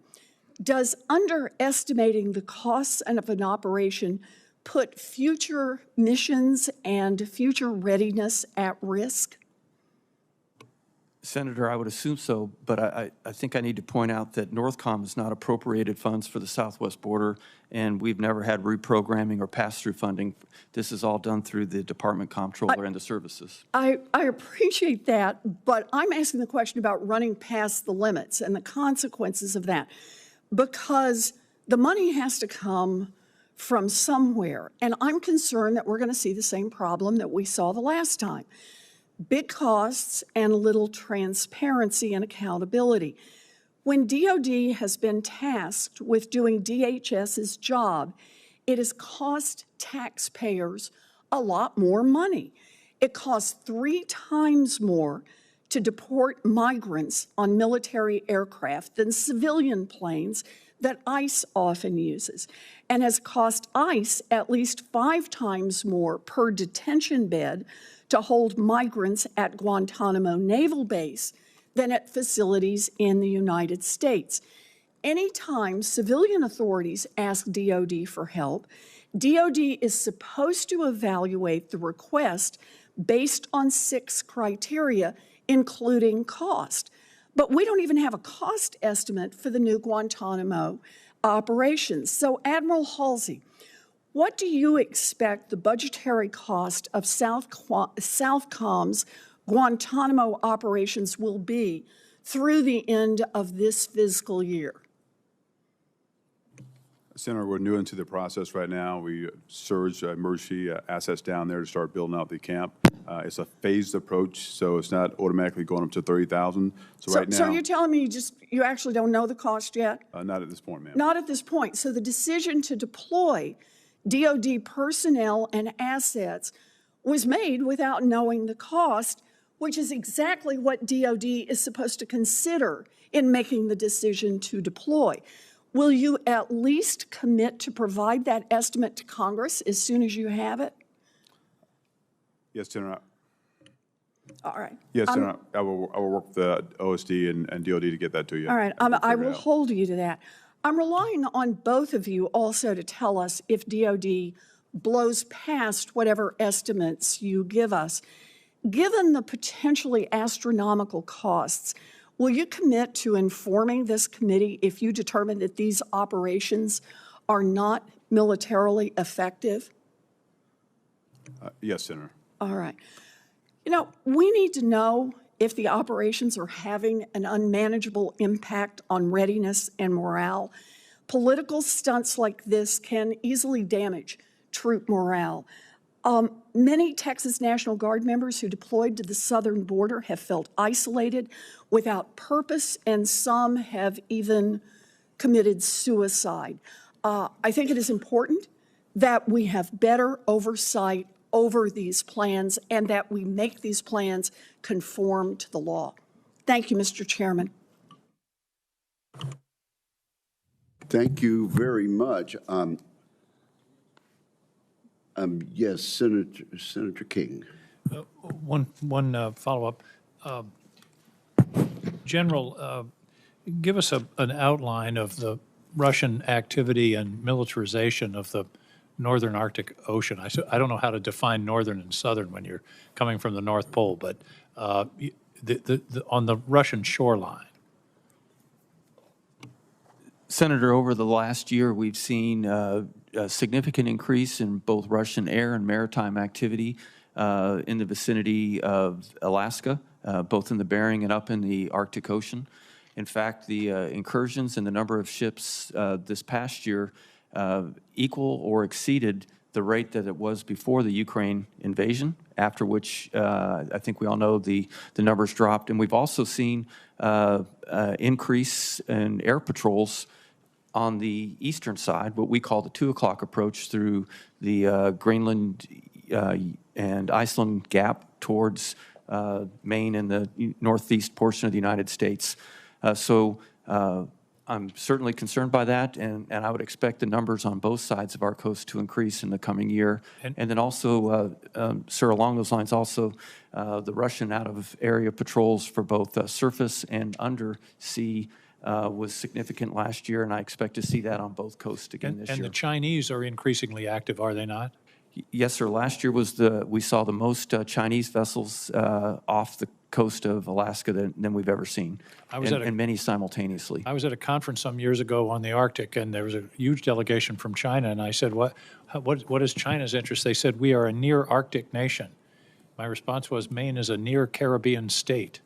They are very active in increasing their actions. Now, how about, where are we? Do we have a port for a facility, for example, in the Arctic? And secondly, give us a breakdown of the status of icebreakers. We are woefully inadequate in terms of icebreakers, particularly for the use of the Northwest Passage. Senator, I was going to use the same word. We're in a woeful situation with icebreakers. The Coast Guard is working very hard to increase that for us, but at this time we're completely outnumbered with icebreakers. But they're building one new icebreaker, but it's it's really merely a replacement for the ancient one that's about to go out of service. Is that not correct? It is, and we. So there's and no net gain in icebreakers. That's right, Senator. And the icebreakers we have commute between the Arctic and the Antarctic. Is that not correct? That's correct as well. And how many icebreakers do you estimate the Russians have in the Arctic? Between 20 and 40. 20 and 40 to less One. than one. I would argue that the icebreakers are the essential infrastructure of the Arctic region, and to say we are inadequate and behind where we should be is, I believe, an understatement. Thank you, Mr. Chairman. Senator King, let me just say, I think you'll find a lot of bipartisan support, both in the Congress and in the administration, for a substantial increase quickly in our number of icebreakers. I believe that's the case, and I appreciate that, Mr. Chairman. All right, we have Senator Peters and then Senator Rosen. Thank you, Mr. Chairman. Gentlemen, thank you for your service to our country and for being here today. As ranking member of the Homeland Security and Governmental Affairs Committee, as well as having served in the U.S. Navy Reserve, I want to echo some of my colleagues' concerns on the dangers of increasing the Department of Defense's role in border security and civil immigration enforcement. I'm going to be following up with both the Department of the Defense and the Department of Homeland Security to get additional information, including related to the DoD deportation flights and DHS's use of Naval Station Guantanamo Bay. Well, my questions first, General Guillot, as you have previously stated, the successful execution of your mission as commander of both Northcom and NORAD relies, and this is a quote, relies on cohesive strategies, integrated planning, and collaboration across the whole of government, end of quote. I completely agree with that and with your assessment, and believe this also applies to executing Southcom missions as well. So my question for you, General, how do your commands collaborate with several intergovernmental agencies, including the Department of Homeland Security, Missile Defense Agency, and the Cyber and Infrastructure Security Agency in executing your missions? And how do you coordinate with these agencies and deconflict efforts to ensure the successful defense of our homeland while certainly maintaining a left-of-launch framework? Senator, our partnership with DoD, other combatant commands, and the interagency is critical to us. The way we approach it is we have well over 100 liaison officers, usually very high-ranking, highly placed and trusted from their home agencies that work in our headquarters and participate in every one of our morning updates, intel and operations updates, commanders updates, as well as all of our planning efforts. And then for the combatant commands, we meet regularly, we talk regularly, and just for example, in this southern border, the responsibility is widely shared between U.S. Southcom, U.S. Northcom, and Transcom, and the commanders, and at all levels of our command, we integrate daily in a number of different planning groups and sessions. Wonderful. Question for both of you. You both know about the importance of artificial intelligence systems and the pivotal role that they play in informing commanders' decisions by predicting or providing predictive analysis, real-time decision support, and enhanced situational awareness in a future conflict. Earlier this week, we received a classified briefing from CENTCOM Commander General Guerrilla, who shared those views as well. So my question to each of you is, given the rapid advancements in AI, how do you see AI shaping the future of commanders' decisions-making ability, defensive operations, and weapons integration for both Southcom and Northcom? And how can we be helpful in your efforts to accelerate the use of these new technologies? Senator, the use of AI is becoming more and more important in NORAD and Northcom. We currently use some capabilities in helping us look at imagery and find assets or activities with imagery using AI to help alert our intel analysts. Anything in the future that you'll see from us incorporating artificial intelligence certainly will always have what we call the man on the loop, We will always have men and women that are QCing it, but we're finding that we can go through reams and reams of information much quicker. And I think that I should point out, we're also looking to see what the adversary is doing with AI and how we might be vulnerable to them and their use of AI in our defensive capabilities. Thank you. Admiral? And Senator, at Southcom, we're in the process now of sending some of our senior leaders through training to actually learn more about AI so we can continue to use it. Another thing we're doing at JADF South, Joint Interagency Task Force South, we actually have an AI machine learning battle lab where we're able to take 15 years of data based off a ship size. When you think about a drug smuggler, ship size, location, time of year, expected route, and now we can use that predictably to locate our assets to interdict them, and that's been very successful, and we'll continue to look for some more support to get after that even faster. Thank you. Great, thank you. Thank you, Mr. Chairman. Thank you, Senator Peters. Senator Duckworth. Thank you, I'm- Mr. Chairman. I'm sorry. I should have Is it I should Rosen? have recognized Senator Rosen first. I'm more than happy to. It's the first mistake I've made. Kelly. Senator Kelly. Thank you, Mr. Unanimous Chairman. consent to my left. Senator Kelly. Thank you, Senator Rosen. Thank you, Senator Duckworth.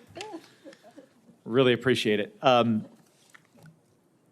So, General Guillot, and for both of you, Admiral, you as well. So both Northcom and Southcom have been tasked with supporting a border security and immigration enforcement mission. And while I agree that our immigration system's broken and that we have to do more to secure the southern border, I'm concerned about the effect of these missions on our military readiness. So General Guillot, last week over 100 migrants were flown to India on a C-17, costing the American taxpayer approximately $2.5 million and using up the limited flight hours allocated to that aircraft. Using mil-air costs around $28,000 an hour or so for a C-17, that's 4 times as much if ICE would have chartered a flight. So given the strain on strategic airlift assets, are you concerned that continued use of C-17s and C-130s, and C-130s are less expensive, but still there are readiness issues with that? Are you concerned that using these for deportation flights could impact availability for higher priority missions? Senator, we work closely with the Transportation Command that operates these flights and are always looking to see if there are the authorities to contract that capability. Do you know what was dropped, what missions were dropped?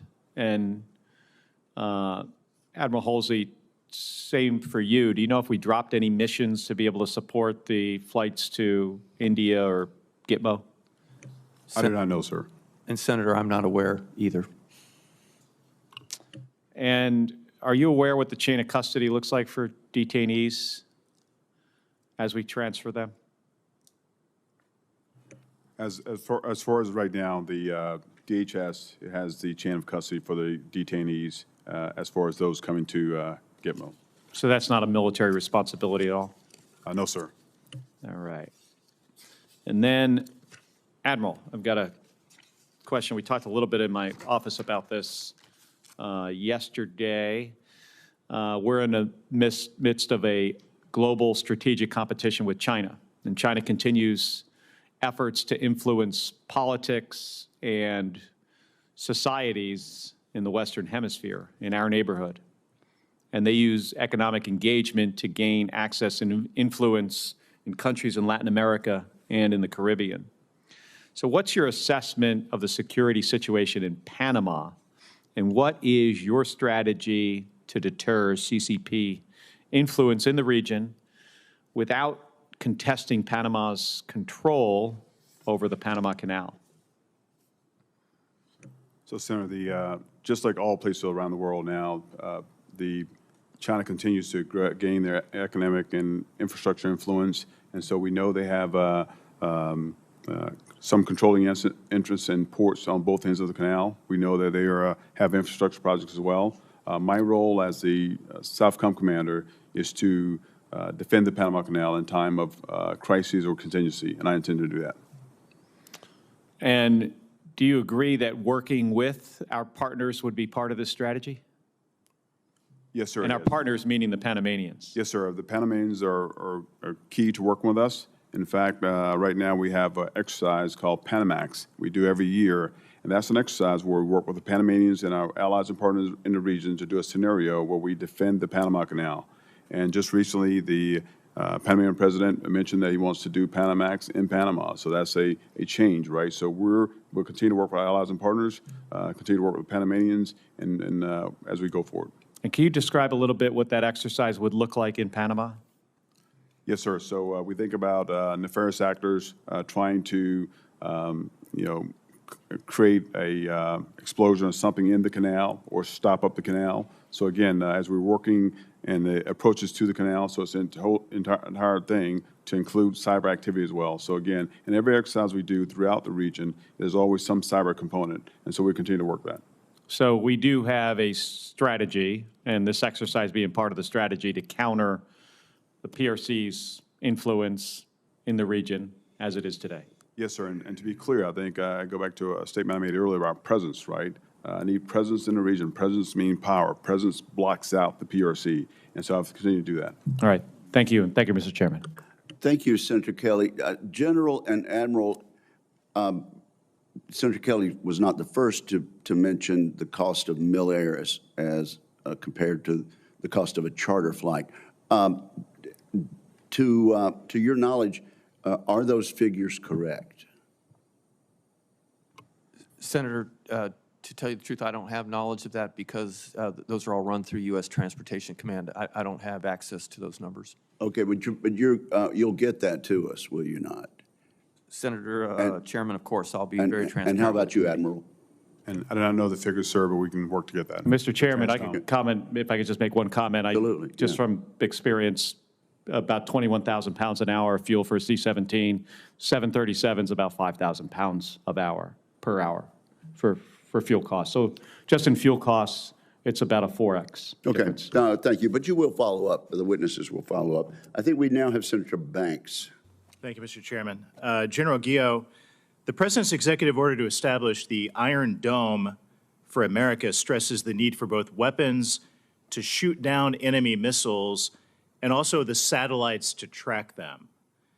The EO called for the, quote, acceleration of the deployment of the hypersonic and ballistic tracking sensor layer. If Northcom is going to have an effective Iron Dome for the U.S. homeland, how important is it that we expand our fleet of ballistic and hypersonic missile tracking satellites and space-based sensors?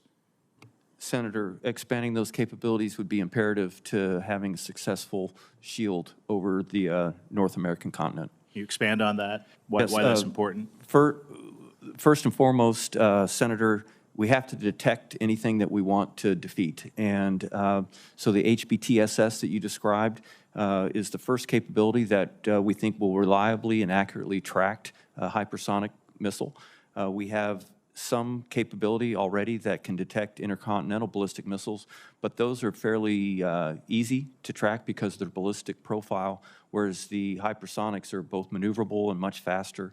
So getting the space-based capability to detect and track those that could cue defeat mechanisms in the end is imperative. How fast do we need them? How fast do we need the capability? Yes. Immediately. Immediately.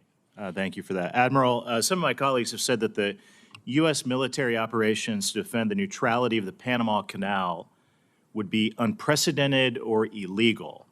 Do you agree with that? Senator, that's more of a policy discussion. I think Department of State is better equipped to handle that. So no opinion on whether or not that's, if you were ordered to defend the Panama Canal, that would be legal to do so? So my job as commander is to provide options to the president, sir. Fair enough. Mr. Chairman, that's all I've got. I yield back. Thank you very much, Senator Rosen. Chairman Wicker, Ranking Member Reed, for holding this hearing. I'd like to thank General Guillot and Admiral Holsey for testifying today for your service to our country. We really appreciate you. I want to talk a little bit about Guantanamo Bay. So Admiral Holsey, the administration has announced it's using our naval base at Guantanamo Bay to house undocumented individuals detained in the United States. And although I have deep concerns about this cruel and misguided policy, including about whether we can trust that ICE is not detaining American citizens, legal permanent residents, TPS recipients, dreamers, or children in these facilities. But Admiral Halsey, understanding that you are only implementing policy decided by others, how is DoD planning to pay for the transport and care? And more importantly, what are the divisions of the missions and the responsibilities between DoD and ICE? Are military personnel charged with the guarding, caring, feeding of people at Guantanamo Bay? So you're paying to get them there, and are you staffing when they are there? So, Senator, we're not paying for them to arrive. I guess a more TRANSCOM would probably be able to answer that question there. As far as our role is to provide safe, humane treatment of those in the facility. To be clear, we've done this mission before from a migrant standpoint. I plan every year for a mass migration scenario, so it's kind of a modification to the existing mission, and again, to bring them on board. The role of the military forces there is to provide supplies, food, care, shelter, medical support at this time. Well, I guess we have a lot of things to worry about in that, whether it impedes our readiness from a readiness perspective. Having to take care of migrants takes you away from your mission, but I'll move on because we only have 3 minutes. I want to talk to you, Admiral Halsey, now about critical language skills, because the Department of Defense is increasingly making investments on countering the People's Republic of China. We know they are a major threat to us. And are there any concerns regarding a lack of language expertise needed for countries in Southcom area of responsibility, especially considering the evolving situation at Gitmo, the potential need for more Spanish speakers? And how will the elimination of some of these diversity initiatives impact your ability to recruit and retain linguists, people who speak all of the different languages, speak Chinese, to enable your critical mission? And to be clear, Senator, we are a warfighting organization. So our most fundamental duty is support and defend the Constitution, ensure the safety and security of the American people. We look for talent throughout. And so I think right now, as I look at the critical skills, language skills in the Southcom AOR throughout my entire headquarters, I have several multilingual people. And then we've been able to hire folks as well. We'll continue to do that. And that's kind of my point to be made there. Well, we just want to be sure you're not hampered in doing that, because it is critical to have those language skills. I want to move on and talk about, with General Guillot, safeguarding domain awareness. You know, our competitors continue to field advanced capabilities across domains that have the potential to threaten the homeland. In light of these threats, Northcom and NORAD have to ensure that the systems providing the homeland with domain awareness are survivable, adaptable, and modern. In addition, these systems must be hardened, as they're going to be subject to an array of cyber attacks during any contingency. I'm encouraged by your efforts to modernize, but what steps are you currently taking to harden our command and control nodes, particularly in the cyber domain, so that we're able to effectively share operational picture during a potential conflict? Senator, as you alluded to, the most persistent and present threat that we face in the Northcom area of responsibility every day is in the cyber domain, with hundreds or maybe even thousands of attacks or attempted attacks on our networks. So the way we harden that is primarily through cyber protection teams that we have that first look at our unique NORAD and Northcom computer systems and networks, and then across the DoD network in partnership with Cyber Command to make sure that those are protected. And then when you go outside of that ring, we look at critical infrastructure for capabilities that not only help the American citizens but also help the DoD. And then there's 4 partners we have there, 3 others in addition to Northcom: Cybercom, the FBI, and CISA. And we work very well with them to monitor the cyber domain to ensure that all of those systems are protected. Thank you. Thank you, Senator Rosen. Senator Tuberville. Thank you, Mr. Chairman. Gentlemen, thank you for being here, and thanks for your service. Good visiting with you, both of you. You got tough jobs. General, you talked in your opening statement about the cooperation and the coming together of our adversaries. What do we need to do, and what do you need to do for the next 3 or 4 years to protect our country from those coalitions that are coming together, possibly for a threat to us? Senator, first, we need to continue to work on our ability to detect their activities. Not only are they working together, but even independently, they're increasing their own capabilities, and they can affect us from further ranges than they could in years past individually, and certainly combined, that just magnifies that challenge. And so our ability to detect them from all domains, undersea, all the way to space, is the first, so we can watch what they're doing and have awareness of what they're doing. And then after that is just presence, not only with the U.S. forces, but within our command, anything that we can do with the Canadian forces to show that we can, one, detect them, and two, respond to them in order to deter their activities would be the second emphasis that I have. That's the other question I want to ask you. As we speak, how's our working relationship with our Canadian partners up north? Senator, on a military-to-military basis, it's outstanding. NORAD is a binational command, and so they're partnered with the United States at every level of the command. And we talked earlier about the first time ever the Chinese and the Russians flew together in the Arctic. Our intercept of that was with U.S. and Canadian fighters that were completely integrated. So at the mill-to-mill level in NORAD, it's excellent. And then also between Northcom and CJOC, the Canadian Joint Operations Command, there's several times where we have Russian or Chinese ships out in the Arctic that are being patrolled by the Canadians out of U.S. bases to build that strength and relationship we have. Yeah, speaking of the Arctic, do we actually have a icebreaker that works now? The Coast Guard has one that is was just repaired, but unfortunately it was out of service for a period of time over the last few months. Yeah, we obviously need to add to that. I would imagine. Sure. Admiral, you and I talked about cell drones, which were made in my great state of Alabama, and can you give us, this group, a kind of a rundown of what you think about cell drones, your experience and the need probably for more all over the world? We have them in the Indo-Pacific and we have them in the Caribbean. And your experience with cell drones? Yes, Senator. Over the last couple of years, we've seen a decrement in Navy assets in the region. And one thing that Navy has done with this new hybrid fleet out of NAV South, we've been able to incorporate cell drones into our mission sets.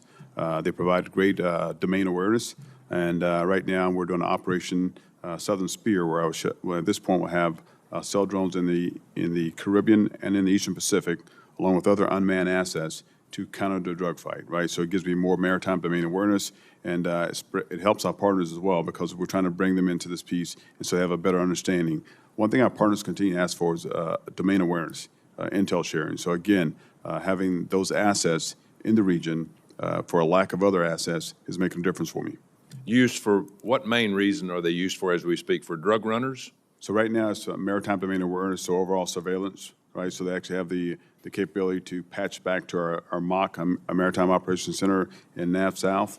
So again, they can pick up contacts and it completes the picture, right? And the information can sell. So if you spread these assets out, they can cover more domain as opposed to just one ship. Yeah, as we speak, how many do you have operable in the Caribbean? So right now I have 8 operational in the Caribbean and 3 in the Eastern Pacific, and more flowing in. So I have a total of 20 here in the next couple of days. That's great. Well, we appreciate what both of you do, and anything we can do to help, let us know. Thank you, Mr. Chairman. Thank you, Senator Tuberville. Senator Duckworth. Yay, it's my turn. Thank you, Mr. Chairman and Ranking Member Reed. The number of troops assigned to the border mission continues to grow. We've had this discussion today, but I want to emphasize it. With the total expected to reach at least 3,600, and I think, General, you testified that it will be maybe even upwards, getting closer to 5,000 potentially. This number includes some of our most experienced infantry and support units. Are we really preparing for a great power competition with the communist PRC, or are we asking our Marines to lay concertina wire at the border? Are we asking our pilots to be combat ready, or are they supporting deportation flights?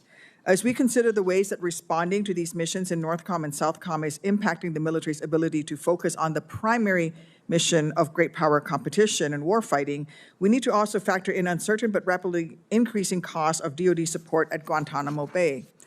On January 29th, President Trump greenlighted the expansion of the Migrant Operations Center, or MOC, at Guantanamo Bay. And as you're likely aware, this expansion comes with a range of costs that will impact the overall budget.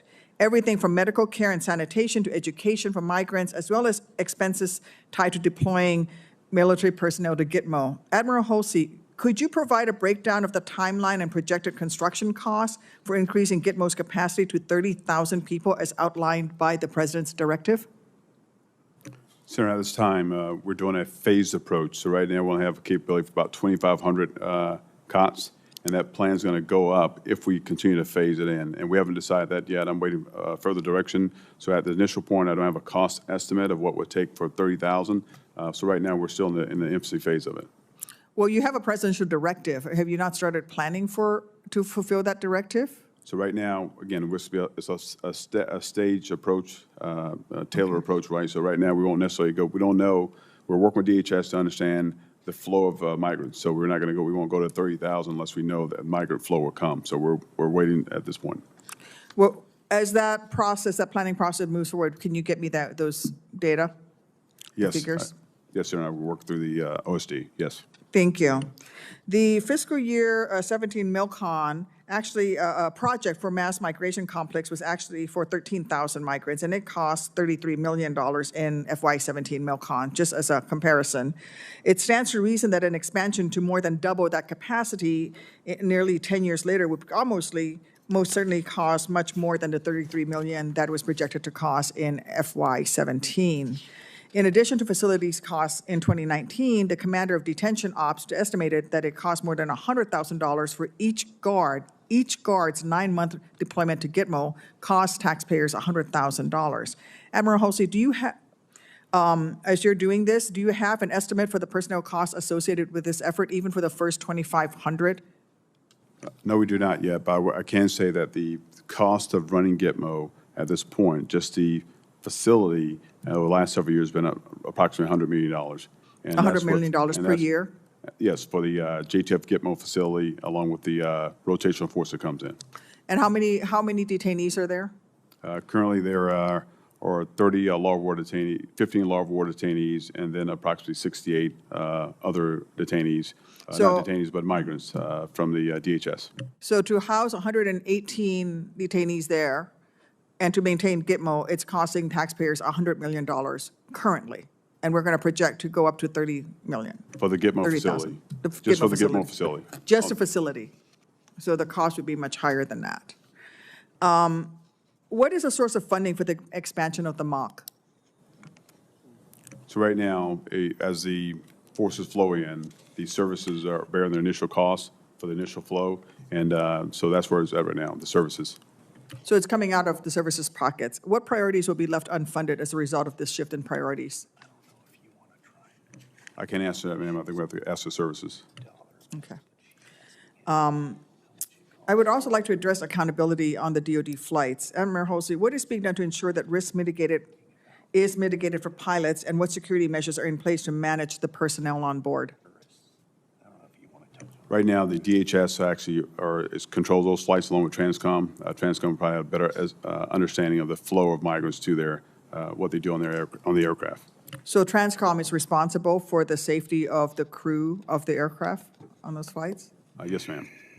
I do think that we need to run this down. And if the DoD does not take ownership of migrants boarding their aircraft, who on board the aircraft is responsible for the passengers? Again, I would say that Transcom has a plan in place, and Transcom will better have the understanding of how they protect their aircraft in flight. A lot of unanswered questions. Thank you. Thank you, Admiral. Indeed, and Senator Duckworth, this is part of our oversight responsibility. And so I appreciate the members' participation today. This concludes the open portion of today's hearing. I'd like to thank our witnesses for their testimony. For the information of members, questions for the record will be due to the committee within 2 business days of the conclusion of this hearing. We will commence the closed portion of this hearing in Senate Security in 15 minutes. We are recessed until 11:45 a.m.